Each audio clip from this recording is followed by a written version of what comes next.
Hello, Money viewers. Welcome back to Money's Instagram Live. Every week we do an Instagram Live where we invite a personal finance expert to come on and teach us everything we want to know about personal finance.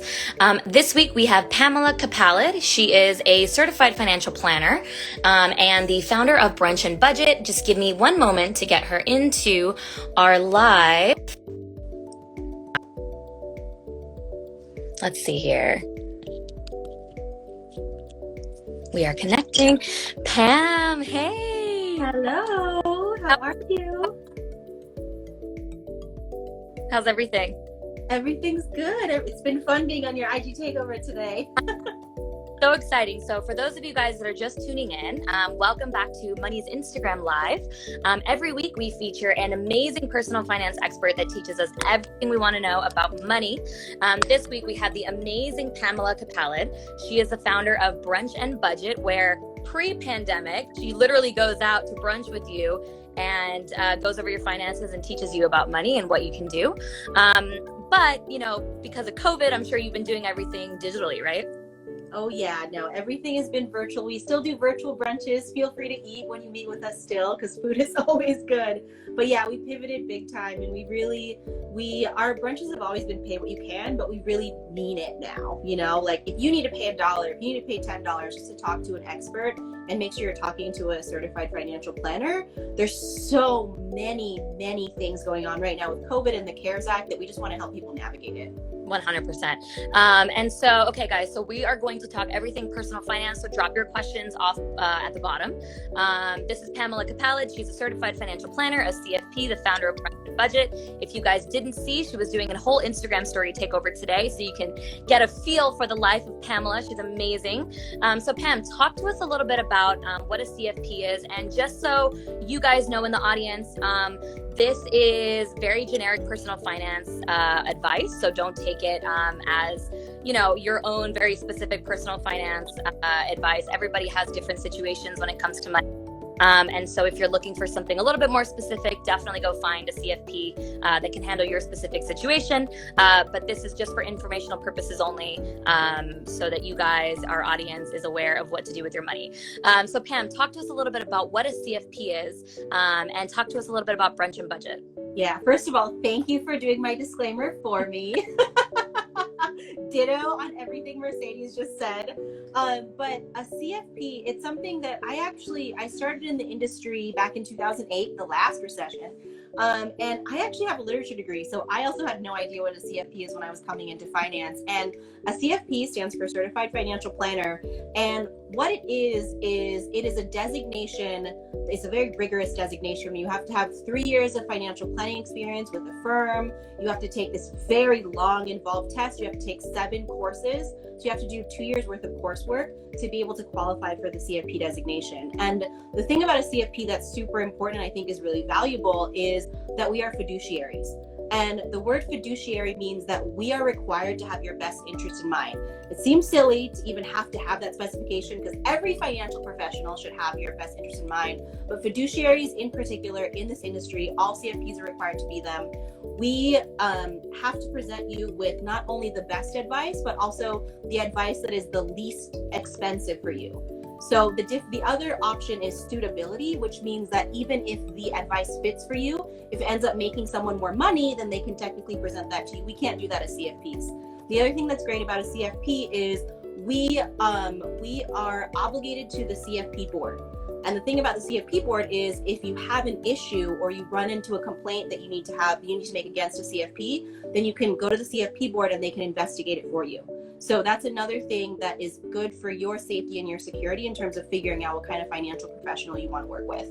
That's pretty amazing. Fiduciaries are great. If, again, Pam, you just went over what a fiduciary is, but they always have your best interest in mind. So for those of you out there that are looking for somebody to help you, make sure they're a fiduciary, make sure that they have your best interest in mind rather than theirs. So Pam, obviously, everybody knows we're in the middle of a pandemic. What right now, I know you work with a lot of different clients. What is, I guess, just a very general thing in terms of people's personal finances that you've been seeing right now in the pandemic? Yeah, it's been a really interesting time. I mean, 50 million people have applied for unemployment. It has definitely affected my clients. I actually had to learn how to apply for unemployment because I was helping a lot of my clients through it. I had to learn how to navigate the PPP loans, the Paycheck Protection Program loans, because I was helping my clients through it. And some interesting trends that I've noticed, at least anecdotally with my clients, is one, we're all spending way more money on food and less money on everything else. So we're not spending money on gas, we're not spending money on shopping. And it's been this interesting roller coaster of, we had these ideas of what things we really valued. One of the things that I posted in the IG stories is where you spend your money is a representation of what you value. Yeah. And it's been a really interesting time for us to help reevaluate what that really means for our clients. I think that this pandemic has shown a lot of our clients that, hey, that thing that I thought I needed to get every day, this thing that I thought I needed to buy regularly, I actually don't need that anymore. This place I thought I needed to go, these Ubers I thought I needed to take. A lot of people are actually saving a lot of money and really figuring out where they want their money to go in a real way. I think this pandemic has really brought to light a lot of the values conversations that we've had is like, hey, this is a global crisis. Like, what actually matters to you? And I think this is a great time for anyone to really examine like where they want their money to be going. It's so true. I mean, as everybody else, I've been at home and I'm taking a look at my bank account and I'm like, wow, this is like amazing. I haven't been out to restaurants and I haven't been out in Ubers or anything like that. So it really is kind of helping people reevaluate that like the most important thing is your health, your family's health, and to just prepare yourself for the future because nobody knows what's going to happen. Nobody knew a pandemic really was coming. So people have been laid off. There's a lot of different emergencies that come up, and emergency savings right now I think has kind of been at the forefront of a lot of people's minds. Absolutely. I love this comment here. No more trips to Marshall's and buying candles. Right. Your old shopping hobbies are gone. You're like, I was just buying candles because they were there. My bank account has never looked so good, for real. That's one of our clients. It's true. It's true. Yeah. I love it. Well, talk to us a little bit about the clients that you specifically target. I know that you are one of the very few CFPs that kind of focuses on people of color and clients. So can you talk to us a little bit about working with people of color and what your experience has been? Yeah, absolutely. I mean, it's interesting because it kind of happened accidentally. I was working in wealth management for 7 years and I was doing Brunch and Budget as kind of a side project to help my friends with their finances. And as I started making Brunch and Budget a full-time business, I noticed that about right now, over half our clients are people of color. And thinking back to wealth management, I can think of maybe one person out of 400 clients who are people of color, who was a person of color. And I realized that I had to plan for them differently. A lot of our POC clients are first generation wealth builders. They're the first generation to immigrate to this country potentially. They're the first generation to go to college. They're the first generation to have a professional salary. They're the first generation to really have an opportunity to build wealth in a way that their parents and their parents before them didn't have the ability to. And so what I found is that means that they're more likely to have student loan debt. They're less likely to have a history of homeownership in their family. They're less likely to have a safety net. They're more likely to be sending money home to their parents. They're more likely to be helping their parents out with bills and things like that. And so we have to plan differently for them. One of the big things that we plan for is helping them plan for their extended family. A lot of our clients tell us that their parents tell them that they're their retirement plan. And I think that's something that is very, very predominant in a lot of communities of color is a lot of families came here. A lot of families were not able to build wealth because of, historical policies. And for the first time, if you went to college, if you got a professional salary, you're probably making more money than your parents have ever made. And so you feel this obligation and you want to do this, right? You want to give back to your parents to be able to support them as well. And part of that comes with helping them with their retirement plan, helping them with estate planning. Do your parents have wills? Do you have wills, right? Are you able to pass on your wealth and are your parents able to pass on what they have to you?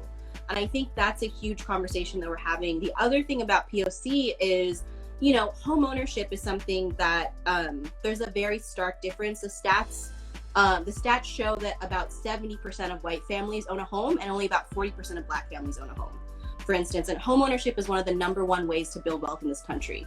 And so one of the things about home ownership that we talk about with our clients a lot is home ownership is not about buying a house, maybe selling in 5 to 7 years and hoping that you make some money. For a lot of our clients, the home that you buy is your forever home.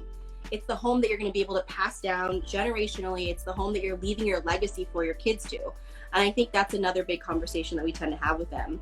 Another thing to really think about with our POC clients is, you know, a lot of them are making 6 figures and they are looking at their peers, their non-POC peers, and they're like, wait, how come they're able to save? How come they're able to buy a house and I'm not? And the thing that we teach them is the difference between the income gap and the wealth gap, right?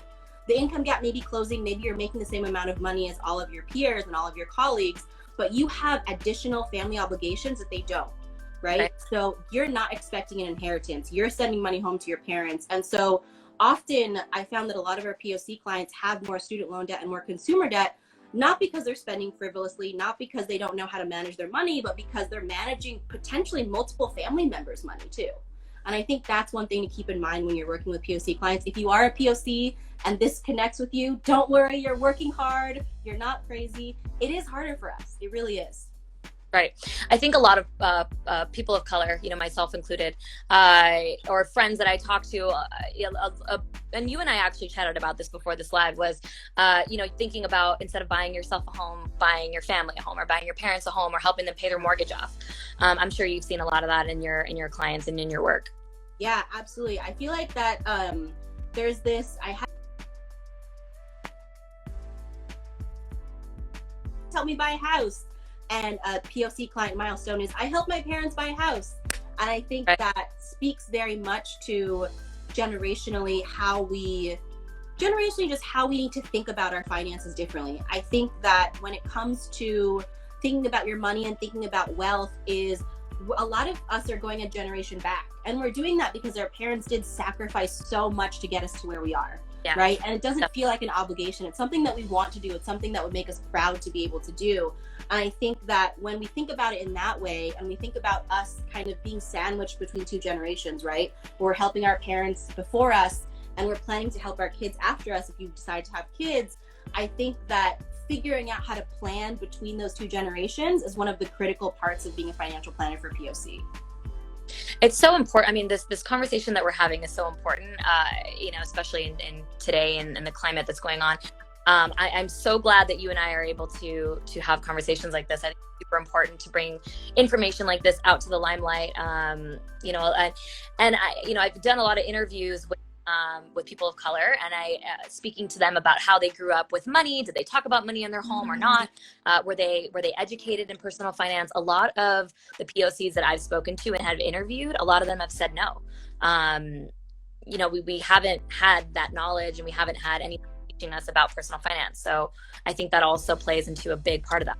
Oh my God, that's so huge. I feel like that a lot of the conversations I have with my clients are how to talk to their parents about money, right? Because it's one thing to know that your parents need all these things. It's one thing to know that you need to help them with their retirement plan and their Social Security.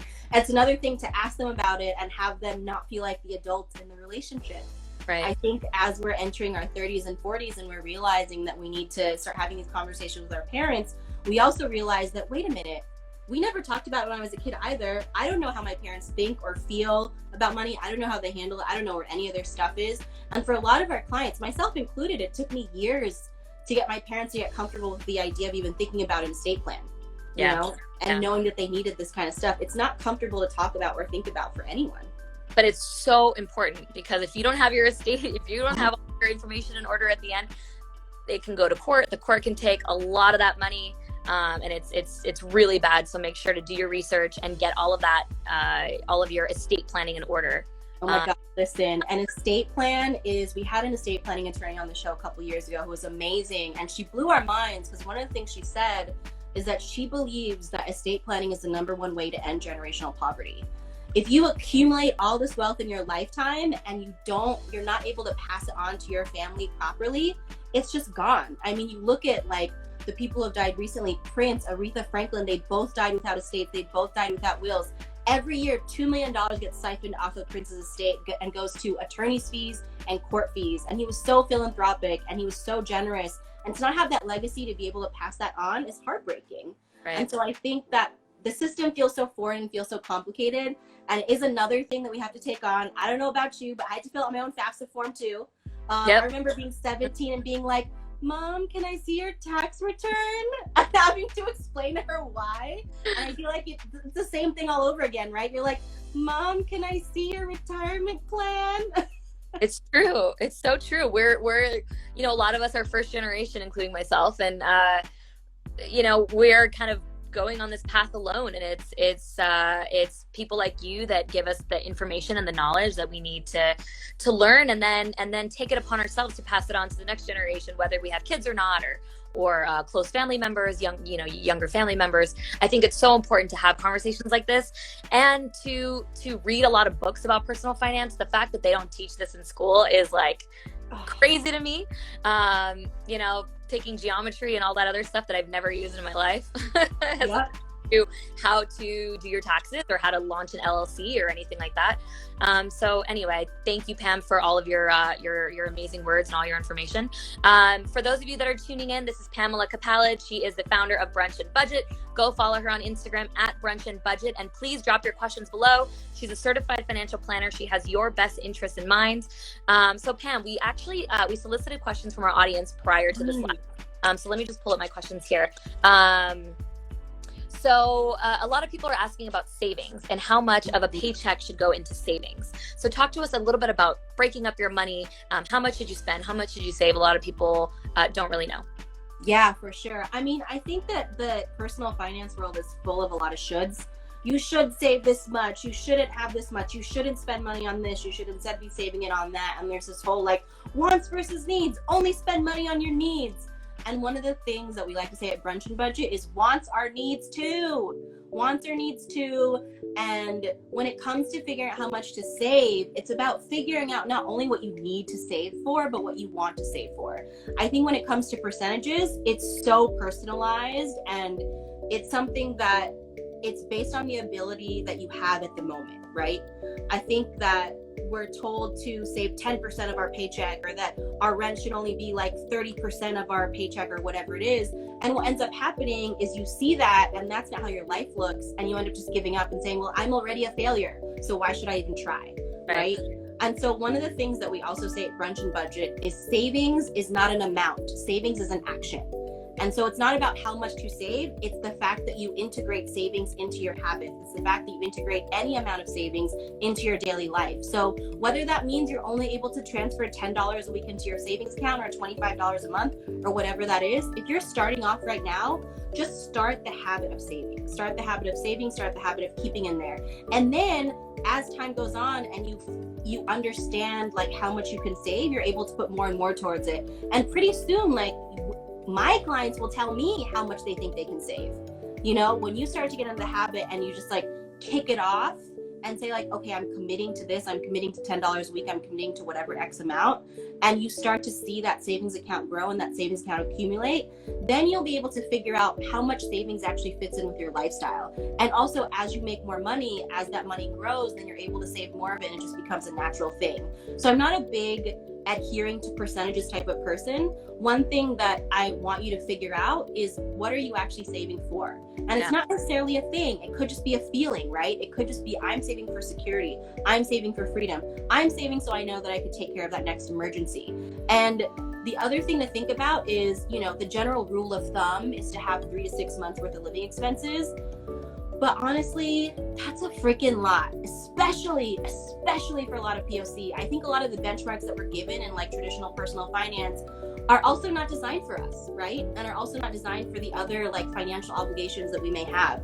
And so one thing that I like to say is to start with your savings floor. So what is that floor? Is it $1,000? Is it 1 month's rent? Is it 1 month's living expenses? Whatever that floor is, commit to getting to that floor, and also making sure that your savings never goes below that floor. So if you say my floor is $1,000, and anytime your savings dips below $1,000, make it a priority to get it back to that $1,000, regardless of what your other bills are, regardless of what other debt you owe. Because if you can think about that floor as being and increasing it as you are able to put more savings, then that's how you really maintain a savings account in a long term and in a sustainable way. It's so true. Like, putting your money into saving, that is, like somebody said, saving is a feeling that needs to be on a t-shirt. It is so true. It is so true, because there's been so many times where I'm like, okay, I'm going to save 10% to long-term, 5% to long-term, 10% to short-term. And then all of a sudden I'm like, I don't have that much at the end of the month or whatever. I haven't automated my finances or whatever. And then I just get discouraged, and you're like, well, whatever. I'm just going to spend my money this month because I didn't reach my goal, whatever. Yeah. So when you start automating, or when you start just automatically like, all right, I'm going to put $10 in, whatever. We actually had a question here that said, where should people put money? Where should Yes. Oh, one of my favorite questions about saving, because I think that a lot of us think that we open our savings account wherever our checking account is, right? Because that's where our money is. And one thing that I've seen is when you have your savings account where your checking account is, then it's just kind of like your second checking account, right? It is way too easy to transfer that money over. You open up your app and you look at your checking and savings, and you're like, you add them together in your head, whether you know it or not, and you're like, okay, that's how much money I have to spend. And so I absolutely recommend opening your savings account at a place that's different from where you do your checking. A lot of accounts that I really like are called high yield savings accounts. High yield just means high interest, which means they're paying more interest than your traditional brick and mortar bank. So the places that I like are Ally Bank, Barclays Savings, Marcus, Comenity. Interest rates have gone down since the pandemic because the Fed lowered all of the interest rates. But in general, just to give you a comparison, right now, places like Bank of America, Chase, Citibank are all paying 0.01% interest on your money, which is like, just give me nothing. That's like insulting. Give me nothing. Yeah. Places like Ally Bank, Marcus, Capital One, 360, they're paying more like 1 to 1.05% on your money. Some places you can still find 1.2% on your money. And what that means is, even if they're not paying very much interest now in the grand scheme of things, as interest rates go up, their interest rates will also go up as well. And so you get the benefit of having your money make a little bit of money. All of these online banks are also FDIC insured, which means that your money is secured and insured for up to $250,000. And also, psychologically, you kind of forget about it. Yep. You don't see that money when you open your banking app. You're like, oh, that money's over there. And it also takes at least 2 to 3 days for the money to transfer into your checking. So you really have to want it if you're going to try and get that savings. It's so true. I have an account with Marcus and I love it. Yes. I mean, the rates are lower, as everybody knows. I've been getting emails. I just got one the other day. I think it's at like 0.8 now or something. Oh, wow. Whew. Still, I mean, it's better than another brick. An Ally is really great too. We have an Ally fan in the audience here. Anyway, I love high yield savings accounts. I am a huge proponent of that. I'm getting my whole family, like, everyone needs a high yield savings account. I'm educating my little nephews. I'm like, go get your piggy bank. Let's put your money in a high yield savings account. Anyway, I'm a huge high yield savings account fanatic. I love it. One other question here from our audience is, any advice for people starting off on their money journey? What should they know? What should they be aware of? Yeah, totally. I have some general advice. I think that one of the things to think about when you're starting off on your money journey is you're going to make mistakes. It's going to happen. The financial industry is complicated. It's designed that way. It's designed to mess us up.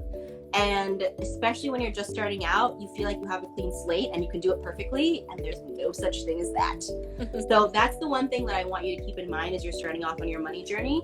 The other thing too is that it's never too early to save. I know we talked about savings a lot, but really, again, it's not about the amount, it's about the habit, right? And the thing about savings is if you can start early, then that habit just becomes second nature by the time you're in your 30s, 40s, 50s. I think that if you're just starting off on your money journey, figuring out what will make saving fun for you, like what is the buy-in for you to save, right? Going back to that saving is a feeling thing is going to be incredibly important. The other thing to really know when you're starting out on your money journey is, I think the most confusing thing for so many of our clients, even like clients who have been like working in jobs for a while, is what are your benefits, right?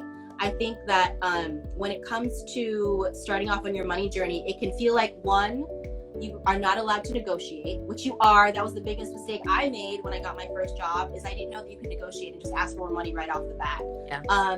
And then to ask up front, like, what are the benefits that your company is offering you? And when I say benefits, I mean things like health insurance. I mean things like disability insurance. How many vacation days do you have? You know, do you get paid family leave? All of those kinds of things factor into you really having a really solid foundation. Getting a 401k. Does your company have a 401k? How long does it take for you to participate in it? Because when you can take advantage of all those benefits, like not having to pay for health insurance, being able to contribute to a 401k plan very early, and you understand how these benefits work, and you understand that you can negotiate as you go, then you'll really start off on a really great foot. That's so important. Negotiating your pay is one of the biggest things that I've talked to a lot of my friends about. I'm like, don't sell yourself short, girl. You have your master's, you have this, ask for more. So that's super important. Also, starting off your retirement accounts as soon as you're able to put that in, as soon as you're able to put money in is super important. If you don't have a job that offers a 401k, a Roth IRA is also a really good way saving for retirement. So yeah, I mean, there's a lot on personal finance, and I think, I've taken it upon myself because I work in the industry to read a lot of books, but I can't stress that enough, to watch and listen to podcasts like yours and go to websites like yours that offer super informative tips and tricks and advice. And I think, anything else you want to bring up? Yeah, I just realized too, I only touched on whether or not you're going to be an employee as your journey, but Freelancers Union put out the stat in 2016. I haven't looked up whether it's true or whether it came true yet, but in 2016, they predicted that 1 out of 2 Americans, or 50% of Americans, would be freelancing by the year 2020. Ooh. And here we are. If you're not freelancing, you probably have side income. I think with the pandemic, we've all been trying to figure out not only what we value spending money on, what we value spending our time on, and what we value doing our work for, right? And so I think even if you're just starting off in your money journey, or you're restarting your money journey, a thing to think about is, what do you do as a freelancer? And as a freelancer, you have to make your own benefits, right? You mentioned a Roth IRA earlier, which is amazing. I love Roth IRAs. I love IRAs in general. They stand for individual retirement accounts. Roth IRAs, SEP IRAs, traditional IRAs. Those are all ways for you to individually save for retirement, even if you don't have a 401k. And especially if you're freelancing, it's also time to start setting aside any amount of your freelance money towards savings and retirement. I think because it doesn't feel as automated as a job, it doesn't feel like a priority. And if you're freelancing or making any side income, you can always set aside money to IRAs and individual retirement accounts. The thing about IRAs and 401ks in general that's really fantastic is you get the tax advantage, right? The reason why you want to put that money in there is because when you put the money in with a traditional 401k or traditional IRA, you get a tax deduction up front, which means you don't have to pay taxes on that money. For instance, if you make $60,000, you put $5,000 into a 401k or IRA, then you only have to pay taxes on $55,000 of income. With a Roth IRA, it's the opposite. So with a Roth IRA, and I love this for people who are just starting on their money journey, because with a Roth IRA, you pay the taxes up front, so you don't get a tax deduction, but any dollar that you put into the Roth IRA grows tax-free. And it is so amazing for people starting off on their money journey, because all of that compound growth is not going to get taxed. You get 30, 40 years for that money to grow, and it's all tax-free when you're ready to take it out, which is amazing. It's amazing. And I was reading that you can pull out whatever money that you put in, you can pull it out for larger investments like a home or anything like that. Obviously, talk to a CFP or talk to somebody with your best interest in mind before you take money out of your Roth. I don't want to advise anybody on what to do, but I think that's a really good thing too, where people can pull out the money that they put into their Roth and put it on a down payment on a home. Oh yeah, it's like one of Roth IRA's best kept secrets, I think, is because the money that you put in after tax. So let's say you put in $5,000 after tax dollars, the government already got their money, right? You put in that $5,000, and if, like you said, down the line you want to buy a home in 5 or 10 years, then you can take out that $5,000, no penalties, no taxes owed, and put it towards a down payment on a home. I like to call it a secret backup savings account. Totally. And when you say taxes are paid up front, it's because you're putting after tax dollars and money from your paycheck. The government already took their part, put it into your Roth. Exactly. Cool, Pam. Well, I think, that's all the time we have for today, but is there anything else that you want to bring up? Where can people find you? All that good stuff. Yeah. So you saw the IG takeover. You can find us on Instagram at Brunch and Budget. We also are doing our podcast live on IG Live every Friday at 2 p.m. Eastern. We take audience questions beforehand and all throughout our lives. And we're doing a bunch of different topics coming up. And you can find me on brunchandbudget.com. So brunchandbudget.com. We also, because we work with a lot of POC clients, we created a program called Seed Change, which is specifically group financial planning for POC to address building generational wealth as a person of color. So please check out Seed Change when you get a chance as well. And this was so fun. Thank you so much for having me. Amazing, Pam. That program that you have, what an incredible thing you're doing. I love it. So everybody go check out Pam Kapalid. She's the founder of Brunch and Budget at Brunch and Budget. Go follow her right after this live. People are asking if you're going to be coming back for another live. I say yes. If you are, I would love to. Thank you for asking. Awesome, Pam. Well, thank you so much. You have the cutest little baby ever, by the way. So go give him a big kiss for all of us. And thank you so much. And we will have you on again for sure. Awesome. Thank you, Mercedes. All right. Thanks, everybody. Everyone, thanks for tuning in, guys. Bye. Bye.